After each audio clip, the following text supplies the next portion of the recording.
ஒன்றிய அமைச்சர் அமித்ஷா இன்னைக்கு தமிழ்நாட்டுக்கு வந்திருக்கிறார். சென்ற முறை தமிழ்நாட்டுக்கு வந்தப்ப அதிமுக பாஜக கூட்டணி அனௌன்ஸ் பண்ணிட்டு இந்த முறை 2026ல் தமிழ்நாட்டில் பாஜக அதிமுக கூட்டணி ஆட்சி அமையும் அப்படின்னு பத்திரிகையாளர்கிட்ட சொல்லியிருந்தார். இது பெரிய விவாதமாக மாறிச்சு.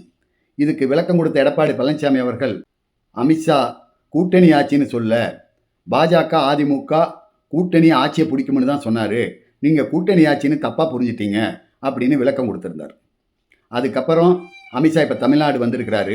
உண்மையாலுமே எடப்பாடி பழனிசாமி அவர்கள் அதிமுகங்கிற ஒரு கட்சியை நிர்வாகம் பண்ணுற அளவுக்கு திறமையான தலைவராக இருந்தால் அன்னைக்கு எடப்பாடி பழனிசாமி அவர்கள் தமிழ்நாட்டு மக்கள் கிட்டமும் செய்தியாளர்கிட்டமும் அதிமுக தொண்டர்கள் கிட்டமும் கூட்டணி ஆட்சியெல்லாம் இல்லை அப்படின்னு சொன்னது உண்மையாக இருந்தால் அமித்ஷாவே அந்த விளக்கத்தை எனக்கு கொடுக்க வைக்கணும். நான் சென்ற முறை வந்துட்டு கூட்டணி ஆட்சியை பிடிக்கும்னு தான் சொன்னேன், கூட்டணி ஆட்சின்னு நீங்கள் தப்பாக புரிஞ்சிட்டீங்க அப்படின்னு அமித்ஷாவையே சொல்ல வைக்கணும். இல்லாட்டி அமித்ஷாவை வச்சுட்டே எடப்பாடி பழனிசாமி அவர்கள் இந்த விளக்கத்தை பொதுத்தளத்தில் விளக்கணும்.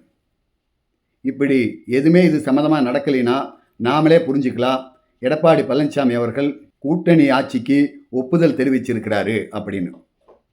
தான் சம்பாரித்து வச்சுக்கிற சொத்தை பாதுகாக்கிறதுக்காகவும் தன்னை சில வழக்கிலிருந்து காப்பாற்றிக்கிறதுக்காகவும் பாஜகவினுடைய மிரட்டலுக்கு பயந்து எடப்பாடி பழனிசாமி அவர்கள் அவங்களோட கூட்டணி வச்சிருக்கிறாரு அப்படிங்கிறதையும், தன்னுடைய சுயநலத்துக்காக தமிழ்நாட்டுக்கு எதிராக இருக்கிற தொடர்ந்து தமிழ்நாட்டுக்கு துரோகம் பண்ணிட்டு இருக்கிற பாஜகவோட கூட்டணி வச்சு தமிழ்நாட்டு மக்களுக்கும் துரோகம் பண்ணுறாரு அப்படிங்கிறத நாம் இதில் தெரிஞ்சுக்கலாம்.